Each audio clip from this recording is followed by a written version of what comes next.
Alright guys, welcome in. So we're in the new studio. I've tried doing a couple Sunday night classes, but the past two I've had some audio issues on. So we're going to get those re-recorded. I'm going to record them in here in the studio and try to have those uploaded in the near future. But as you guys will know, because you've clicked on the title, this video is about covenant creation, and I might, not sure of the name yet, but I'm thinking about doing a series and just doing it like World on Fire, because this has, been a big thing in the preterist community for the past week and really longer than that, but a lot of things culminating in the past week. But I'll just go ahead and be open about it.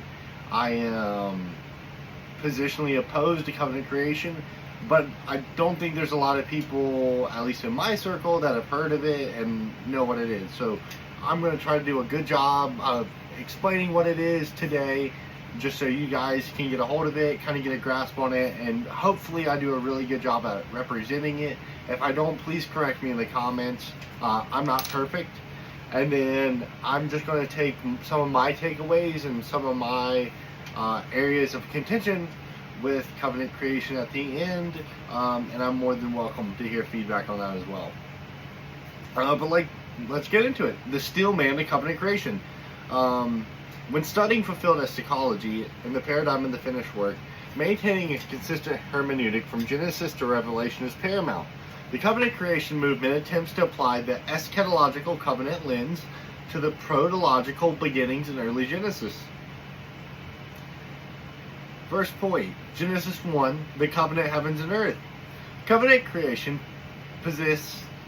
points that Genesis 1 is not a historical account of biological or geological origins, but rather the creation of the very first localized covenantal heavens and earth. Here I got a couple verses. Jeremiah 4, verse 23. I looked at the earth and it was formless and empty, used to show the decreation of a covenant nation. They would also quote Isaiah 51, 15 through 16, which equates the creation of the heavens and earth with God making a covenant with his people at Sinai. Now, we would use that differently, and I would disagree on that interpretation, but I just want you guys to understand what verses they're using and that they actually are quoting scripture. There is scripture here, and this is an interpretation. That's okay. Part 2, Genesis 2 through 3, Adam as a covenant head. Adam is viewed not as the first biological human, but as the first covenant representative placed into a localized sanctuary, Eden. Hosea 6, verse 7, as at Adam they have broken the covenant. Genesis 2:17. The promised death was a spiritual covenantal separation, as Adam did not biologically die on that day. Number 3, Genesis 6 through 9. The flood is covenant judgment. The flood is interpreted as a localized covenantal judgment on the apostate line of Adam, not a global geological event. 2 Peter 3, verses 5 and 6. The world of that time refers exclusively to the apostate covenant world, preserving Noah as a covenant remnant. Genesis 11, Babel as religious apostasy. Babel is reduced to a regional covenantal break in Mesopotamia. The one language, or lith, was a unified apostate religious confession. They quote Acts 2, 4 through 11. Pentecost acts as the exact reversal of the localized destruction of Babel's false confession.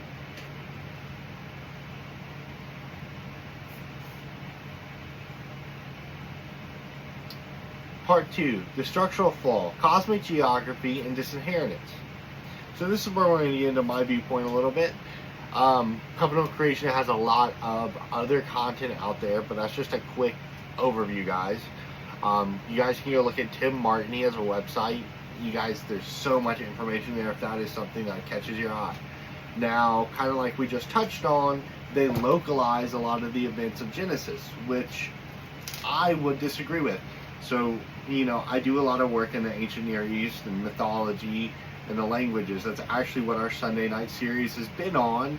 We just wrapped up doing the major ancient Near East mythologies, and how Genesis is a polemic against their creation events. Now, I think Genesis is ultimately telling a much broader story, and I do not agree with the localization of the text. Like, for example, I think Noah's Ark was a global event. I think, articles like the Enuma Elish and the Tales of Gilgamesh replicate this. Like, this is happening in lots of areas. I think there is no denying that there definitely was global floods. Now, we can disagree on that, and they certainly do, and that's okay. But the way I see it, the events of Noah were global. So my framework and my viewpoint has to fit into a global framework.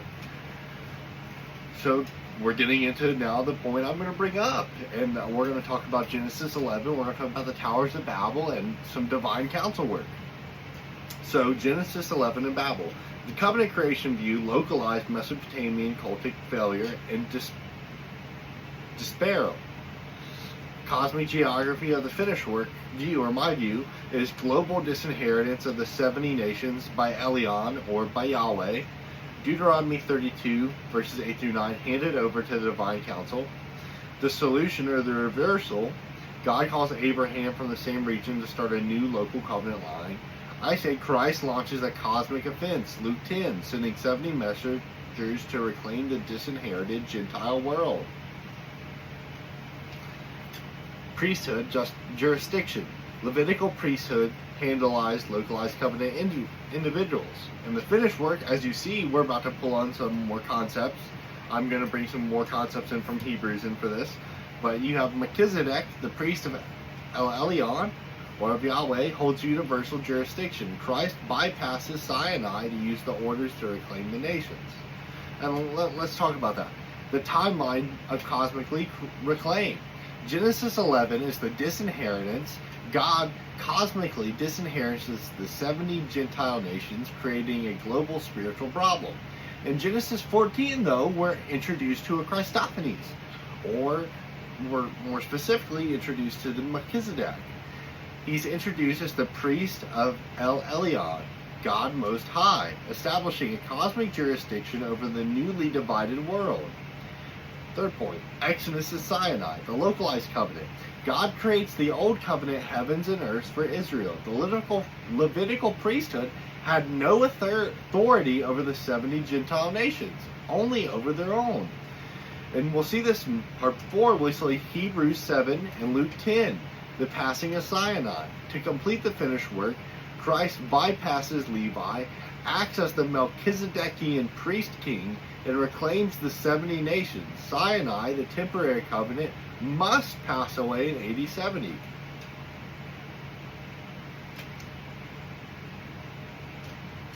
The cosmic disinheritance of Genesis 10 and 11. To ground the scale of Babel within the text, emphasize the following regional markers. The scope. The 70 nations listed in Genesis 10 represent the entirety of the known Gentile world, descendants of Japheth, Ham, and Shem. The division. Elyon, God's Most High, divides the geographical boundaries and hands their spiritual jurisdiction over to the divine council, establishing a cosmic problem that cannot be solved locally.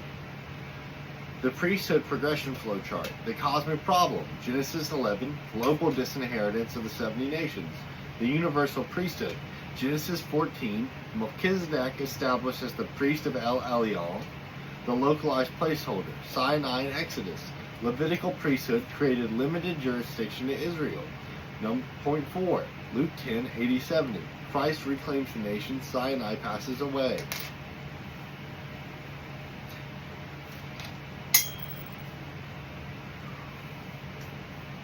Alright guys, so that's my take on it. Like I said, this is coming from a guy traditionally reformed. Like I said, I hold to the global flood events. I do hold to divine council. That's something I see in the text personally. We are starting a Sunday night class on divine council this week. Actually, it'll be intro. So if that's something you never heard of, that's great. We're starting a series explaining that. If you guys have any questions, feel free to leave them in the comments. If there's something you guys think I missed or I didn't explain, feel free to ask. I'll do my best to explain with more certainty in the comments. If you guys are looking for, I shouted out Covenant Creation, Tim Martin, that's a great source. If you're looking for a really great article, kind of confronting some more of the textual sides and the covenantal sides, I do agree on some of the positions with Sullivan about the Sinai covenant and his positions in Isaiah and Jeremiah. So if that is something you guys are also looking into, go read Mike's article. It's great. It's super informative. Like all of his work, you know, you could say that about anybody in our space. But I highly recommend you guys to go read both and go get your own opinion. That's really the best thing you can do. You know, take everybody's work and see the best qualities in it all and come to your own opinion, and that's the truth, to be quite frank. But that's my video for today, and have a great night.